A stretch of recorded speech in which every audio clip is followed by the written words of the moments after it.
Welcome to this lecture. In this, we are going to validate our form using the customized error messages with the help of HTML template. We are going to copy our previous code, and that's here. And we will simply change the name of the function. So first of all, let's change the name of the function. I'll write here validation.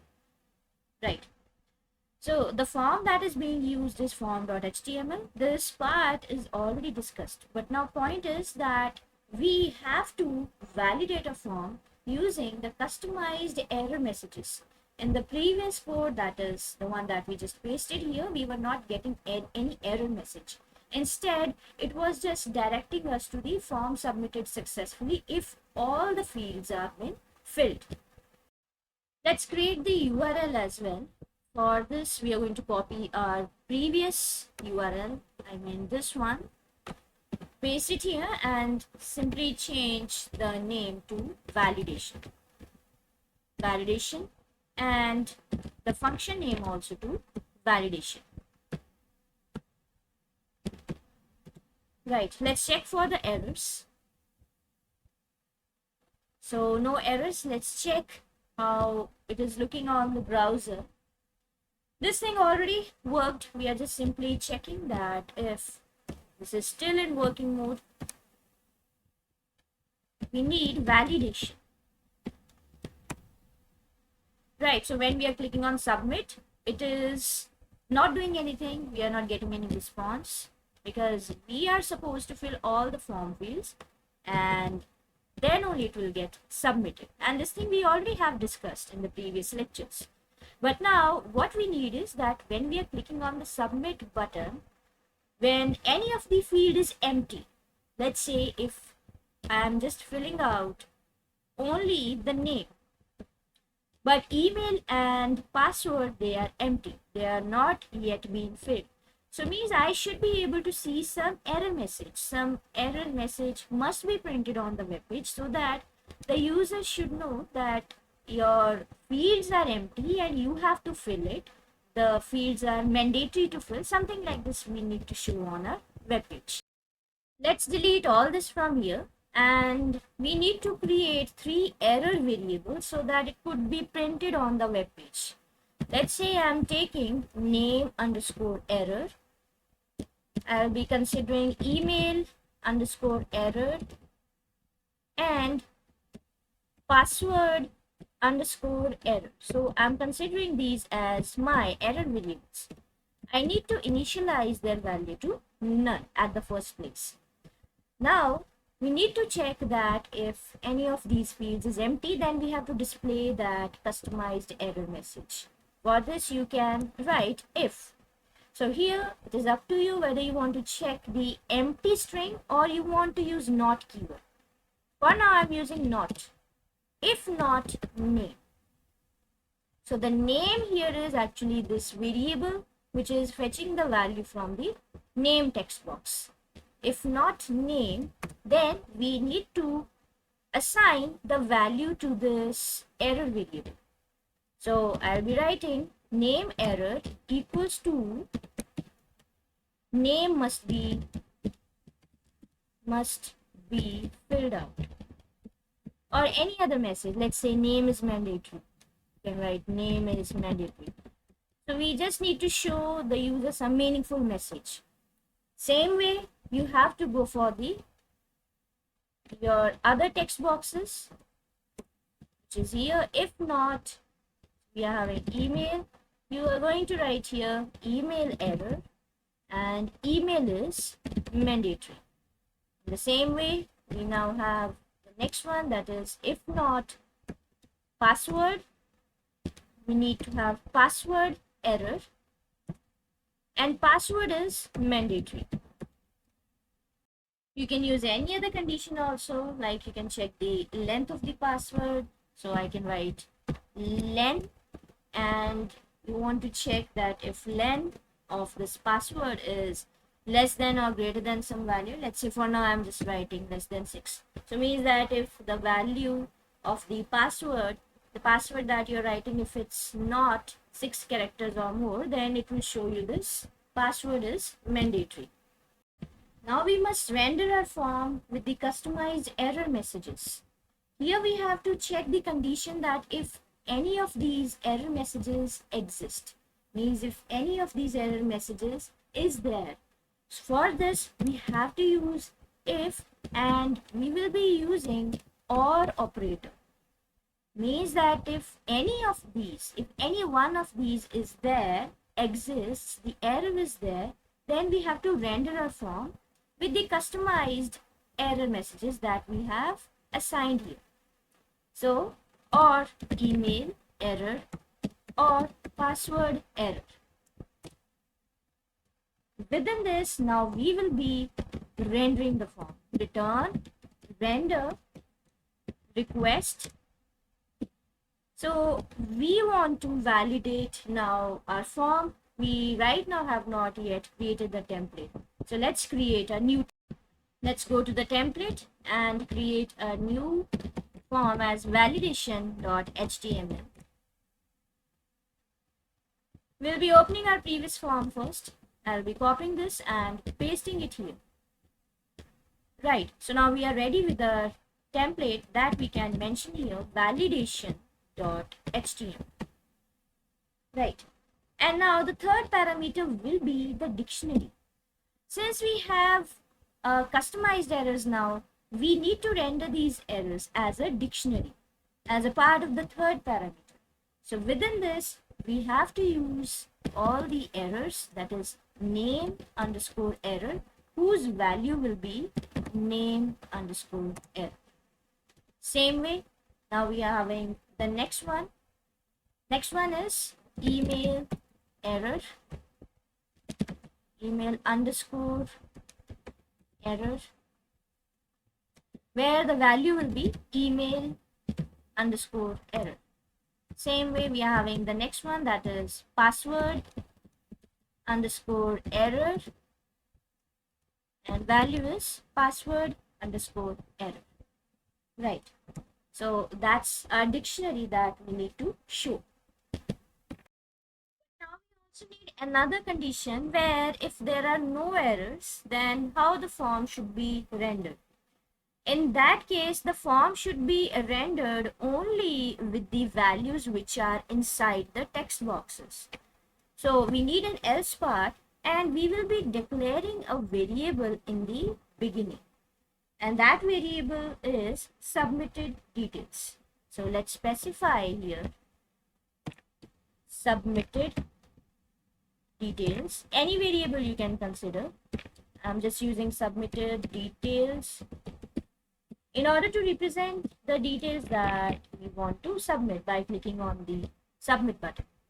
Now we will be using this same submitted details here after the if condition, means outside the if condition.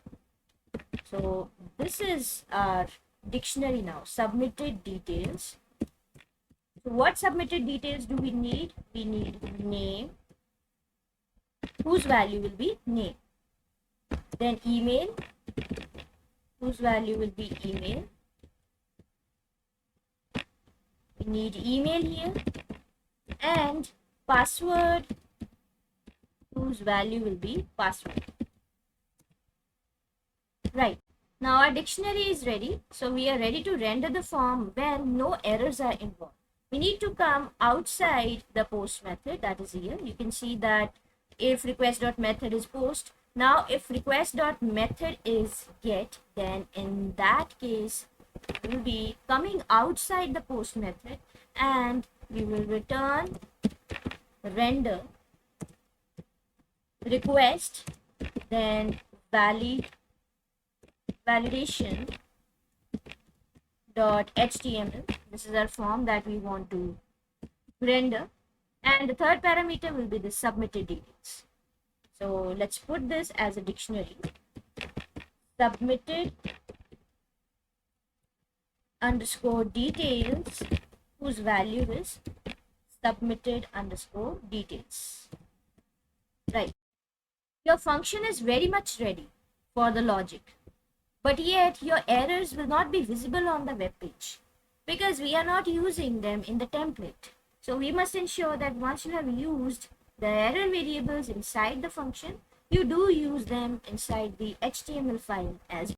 We need to use those error messages alongside these text boxes. You can use a span tag for this if you want to style it in some way. Let's say I'm using the span tag. I have to use span, and here you can use the interpolation, use all those error variables alongside the respective text boxes. So let's say if I am copying this and pasting this alongside every text box and show only the respective error span, and here I'll be using the password. Right. For better display, let's use the break tag after every span tag so that we get the text boxes in every new line. That's why we are using the break tag. Let's check for the result here. So we need to go to /validation. This is how the text boxes are now visible to us. So when we click on the submit button, you see that it should show us the necessary errors. Here we are getting an error that it is showing it's none. Let's see if we made some mistake. So it is showing email error. I don't think so there is any kind of mistake. So we can check the function if there is any mistake in the, yeah. So here we have a mistake that we forgot to use error here. That was my mistake anyways. So now we have rectified it, and now again we are going to check for the result. Click on submit, and now we are getting the errors, perfect errors. Let's say now I'm now going to fill out some fields and leave one of these as empty. When I'm clicking on submit button, you see that when I'm clicking on the submit button, it is showing none here, plus all the values that we have just entered, they are washed away. It is not preserving those values. So it means that there are two things that we need to take care of. One is that we must use some condition that if really some error exists, then only it should render that error. So we need to use the template tags using if statement and check if error is there, then only error should be printed, or else just leave it.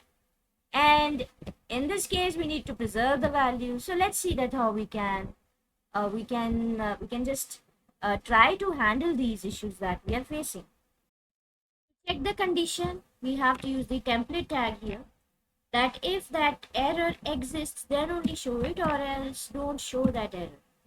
Let's say for now we are using for if name error, means if this name error exists, then only it must be shown, or else it should not be shown. And if. Then for the next text box, if email error,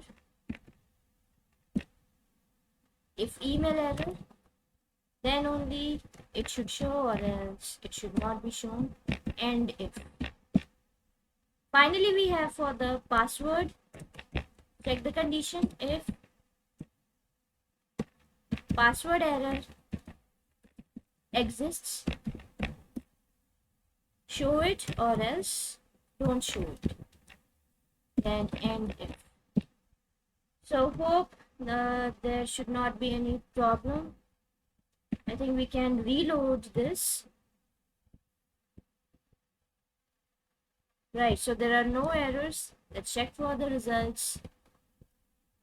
Check on the browser by using validation URL. When you click on submit button, we are getting these errors. Fine, this was working initially as well. Now when I have written some values and I'm leaving some of the text boxes empty, when I click on the submit button, then these errors should go away that time because I already filled these text boxes. Only the error for the password is now visible because this was left empty. But now the problem that is occurring, that whenever we are clicking on the submit button, even after writing the values, in the first two text boxes, they are going away. So that error part has been resolved. Now we have to preserve the values inside these text boxes, that whenever the user is filling some form on any kind of website, then it might be a very big form, it can be a large form having number of details. So let's say you just forgot to fill one piece of information and you're clicking on the submit button, then whole information should not go away. That should be preserved. For this, we have to render all the values of the text boxes inside this dictionary as well. So let's render that. We need to first of all render name, and name. After this, we have email. We are just rendering the text box values along with these errors, because errors are being preserved, but we are not able to preserve the values inside the text boxes. Password as password. Inside the dictionary, we have mentioned all these values, that whenever any of these errors occur, then we have to show the errors. But yes, we don't want all the values to be washed away or to go away or to vanish when we are clicking on the submit button. At least whatever the form is filled, if you have filled out your form partially, then those values should persist there. And now, in order to render these values in your form, come to your template and use value attribute here, where you will be using these variables. You have to use name, use the name, and here use email, and here use password.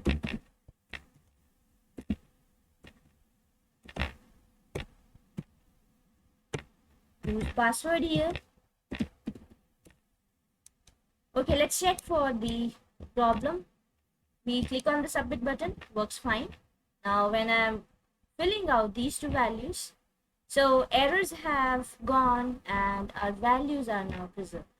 So that's great. Now let's now write down something in the text box. It has to be greater than 6 length, so I will be putting some characters having length greater than 6, and now you see that form is now submitted.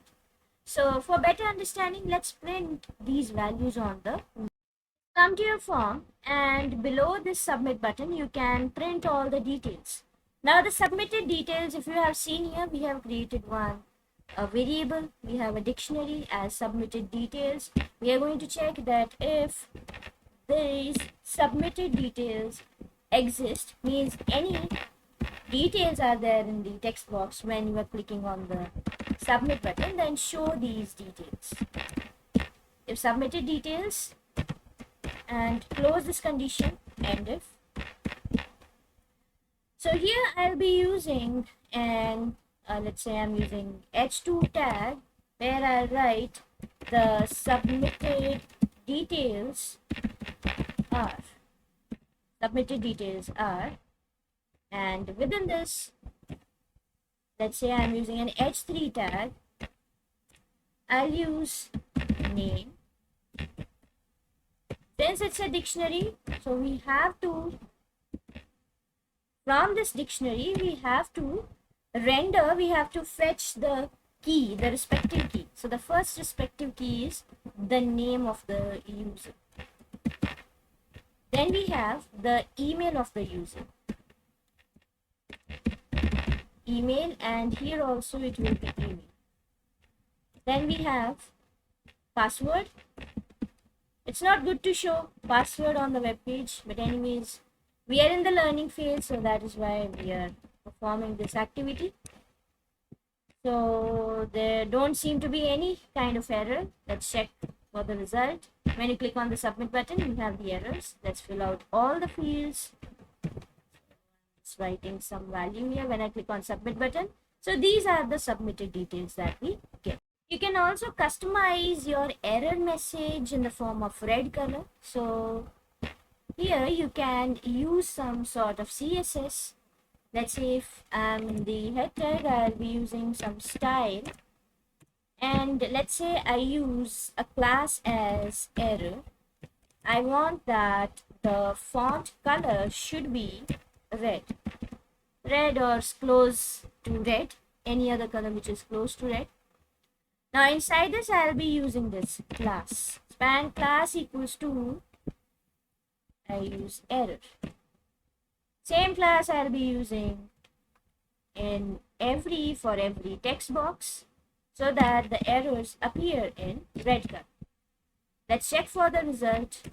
Now when you're clicking on the submit button, now you got errors in red color. That is all for this lecture. Hope you liked it. In the next lecture, we are going to perform the same form validation using Django Forms.